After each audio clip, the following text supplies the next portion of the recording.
Hey, you ever notice how a conversation with your wife, your kids, or someone close to you can just blow up? Even when you're trying to stay calm, right?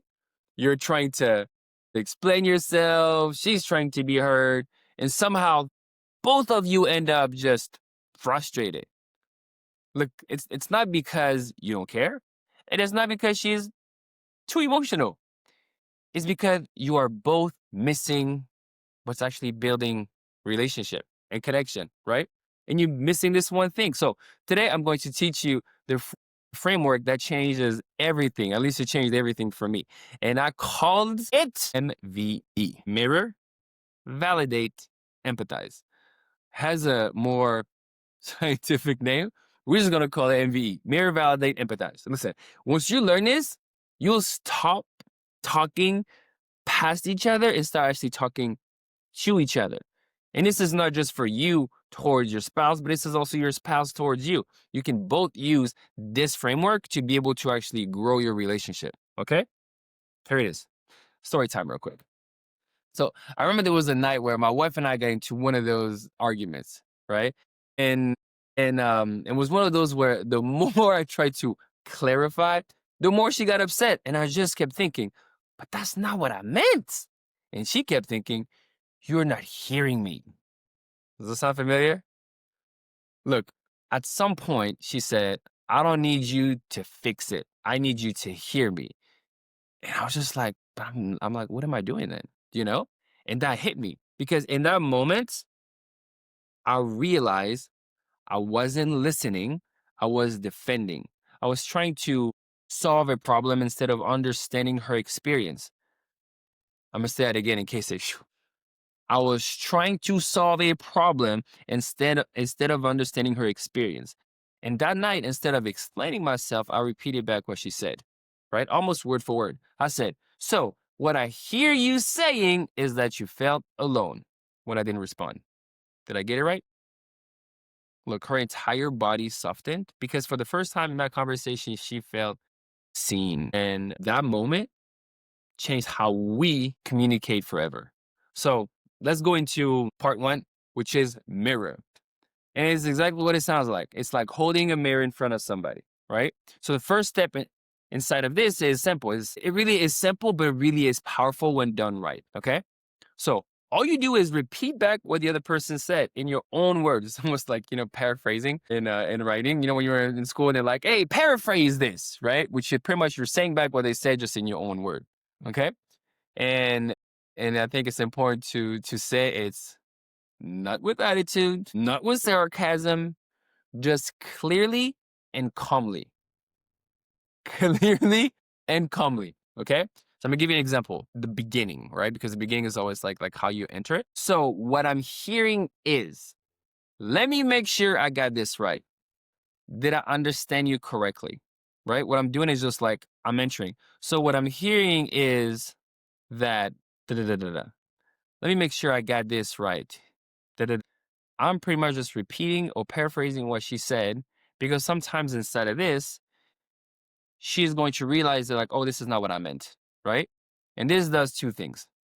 One, it shows them, and when I say them, your team, your wife, your kids, it shows them that you're actually listening.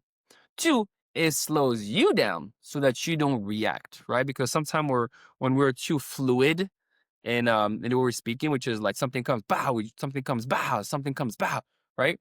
You don't take a time to slow down. When you slow down and you repeat back what they said, it de-escalate the emotions versus amplify the emotion, right? So when someone feels mirrored, their nervous system relaxes. They don't have to fight to be understood anymore, which is oftentimes what happens in the house, right? You talk to your wife, and she says something, and then you respond back right away, and you're trying to fix it. And her nervous system is just like this, and she feels like she has to fight to be understood. And at some point, she's just like, I don't want to fight anymore, so I'm done, right? Now you don't fight. Now you're in a conversation, not a battle. Mirror. Two, which is validate. Now, I love validate because I feel like with men is one of those that is very it's sometimes a lot of men get messed up here. I know I was like, it was one of those, I could mirror, But validate, like I was just having a hard time validating, right? Because in my brain, I was just like, feel like, but if I validate, like I'm accepting what she's saying and I don't believe that to be true. And this is where you get to create the most beautiful bridge, right? Because validating does not mean agreeing. And a lot of men think that validating means agreeing, and it doesn't. What validation means is acknowledging what the other person feels.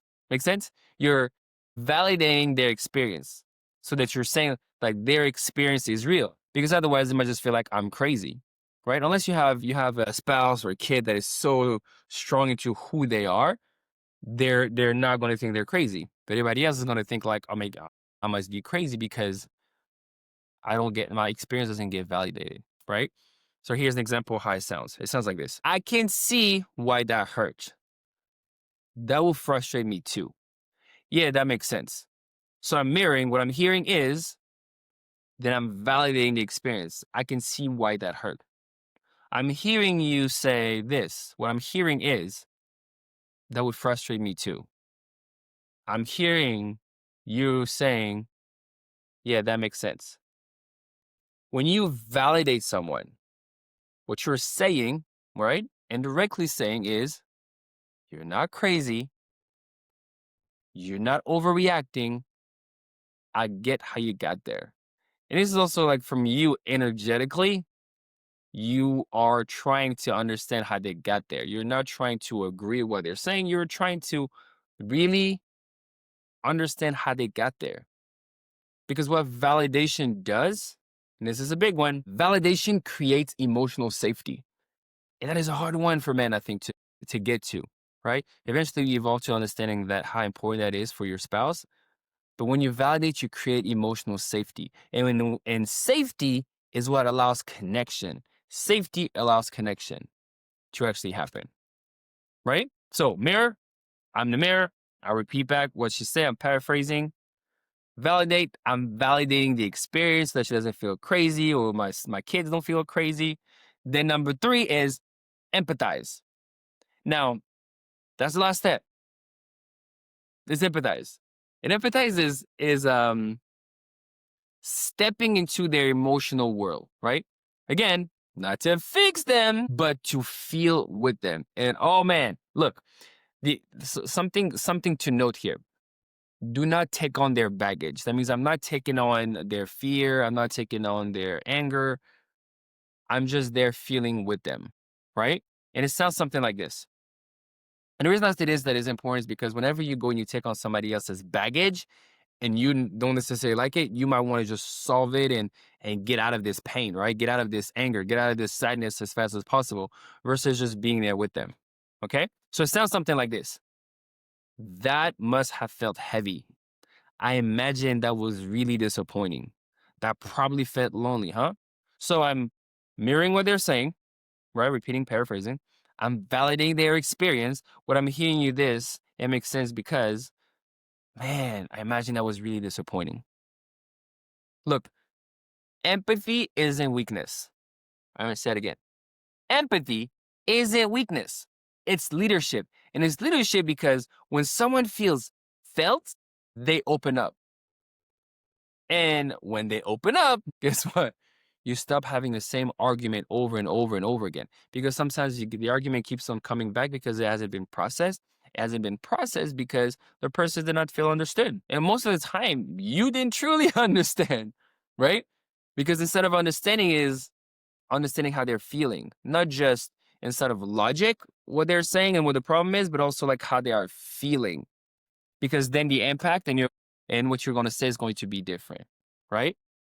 And so you're not going over this again and again and again. What you do is like you're creating understanding and not resistance. And this is how you build a marriage. This is how you strengthen trust with your kids. This is how you lead your family emotionally, which for a lot of men is not something we got taught, right?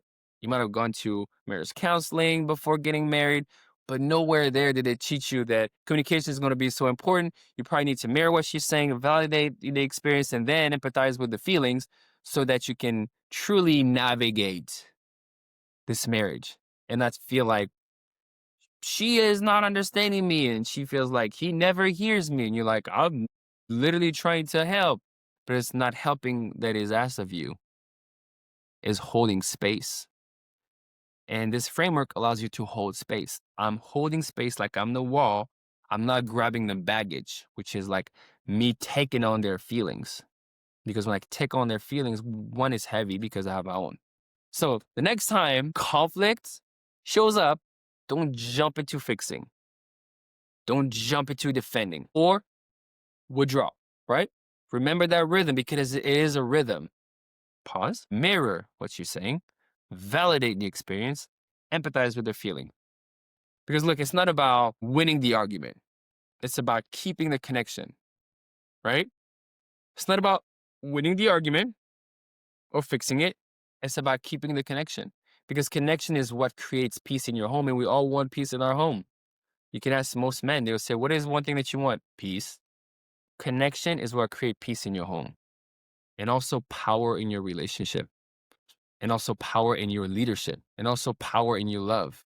You get to love more strongly. You get to love more deeply. Make sense? So look, now that you know how to communicate through conflict, the next step is simple, is learning how to release the emotion that keeps you stuck. The shame, the guilt, the resentment. So the next video, how do I release shame, guilt, or resentment that keeps me stuck, is what I'm doing. So click the box right here and I'll see you inside. Peace.